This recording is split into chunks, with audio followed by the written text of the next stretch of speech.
I want to talk about the most important relationship in your life, not the one that you're in, not the one you're hoping for, not the one that ended and still takes up space in your head, the one you have with yourself. And before you roll your eyes, I know how that sounds. I know how it sounds like something on a throw pillow or the caption under the sunset photo, or the kind of advice that's easy to give and almost impossible to actually do. So I'm not going to tell yourself to love yourself. I'm going to tell you what I actually mean, because the relationship you have with yourself isn't about the bubble baths and the affirmations.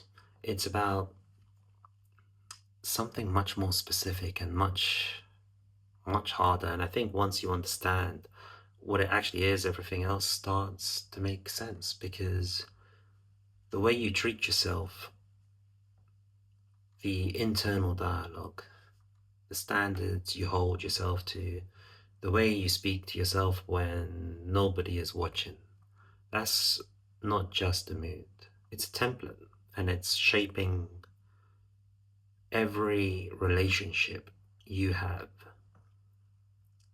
I spent years being someone I wouldn't have been friends with, not because I was a bad person, but because of the way I spoke to myself privately in the quiet between everything, when was something I would never have said to anything I cared about. I'd make a mistake at work and spend 3 days picking it apart. I said the wrong thing in a conversation and lie awake at 2 a.m. rehearsing what I should have said. I'd look in the mirror before something important, and the first thought wasn't neutral. And the worst part, I thought, was that just how it was. I thought everyone had that voice. I thought being hard on yourself was just what responsible people did. It isn't. Being hard on yourself isn't discipline. It's just cruelty with better PR. And here's what that internal voice is actually doing. Not just how you feel, but to what you accept, what you choose, and who you let into your life, because the two are more connected than most people realize.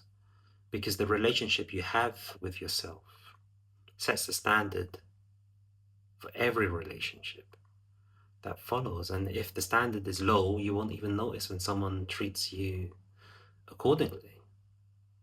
When you speak to yourself with contempt, when the inner voice is critical, dismissive, relentless, you start to normalize that register. And then when someone outside of you uses that same register, it feels familiar, not not comfortable, but familiar. And familiar gets mistaken for home. That's why you can find yourself in a relationship with someone where someone speaks to you the way your inner critique does, and part of you thinks, well, they're not wrong. That's why someone who is genuinely kind to you can feel slightly suspicious, because the kindness doesn't match the frequency you've been running on the inside. You attract what feels like home, and home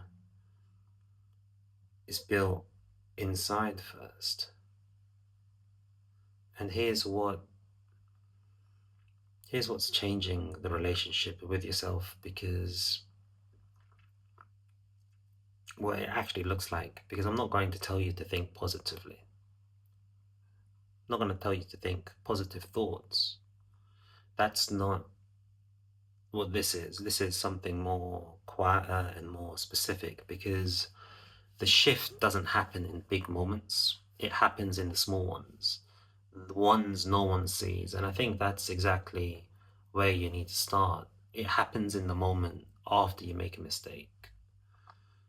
And instead of running the autopsy, you just say, okay, that's what's happened. What's next? It happens when you cancel something you don't need to do without spending 3 hours feeling guilty about it. It happens when you look at something you made, something you created, something you tried, and instead of immediately finding what's wrong with it, you let yourself see what's right. And just for a moment, just long enough to register it, it it happens when someone hurts you, and instead of immediately asking what you did wrong, you let yourself feel the hurt first, before the analysis, before the self-interrogation. Just that hurt. I didn't deserve this. And here's what I want you to understand about why this matters so much, because I think this is the part that connects all of it, the relationships, the patterns, the healing, everything we've talked about. Because the way you treat yourself in private becomes a flaw of what you'll accept in public. Raise the floor, everything above changes. Everything above it changes. When you start to treat yourself the way you would treat someone you actually love, something quietly shifts. You start to notice sooner when someone isn't treating you well, because the contrast becomes really clear. You start to feel the difference between someone who adds to you and someone who slowly takes. You start to be able to leave things that aren't right for you, not because you're strong, but because staying starts to feel like a betrayal to yourself. And you start to be able to receive love, real love, uncomplicated love, love that doesn't require you to perform or shrink it or earn it, because it starts to match what you already know you deserve. Not because not because you became perfect, not because you fixed everything, but because you stopped treating yourself like the one exception to your own compassion. And and that's what I want to leave you with. Not a task, not a task list, not just a question worth sitting with. If someone spoke to you the way you speak to yourself, would you let them stay? If the answer is no, then the most important relationship in your life is the one that needs the most attention. And the good news, unlike the other ones, is this is the one that you actually have full control over. You get to decide how this one goes. The relationship you have with yourself sets the tone for every relationship that follows, not because of some law of attraction, because of what you normalize, because of what feels like home. Build a home worth living in and watch what you stop settling for.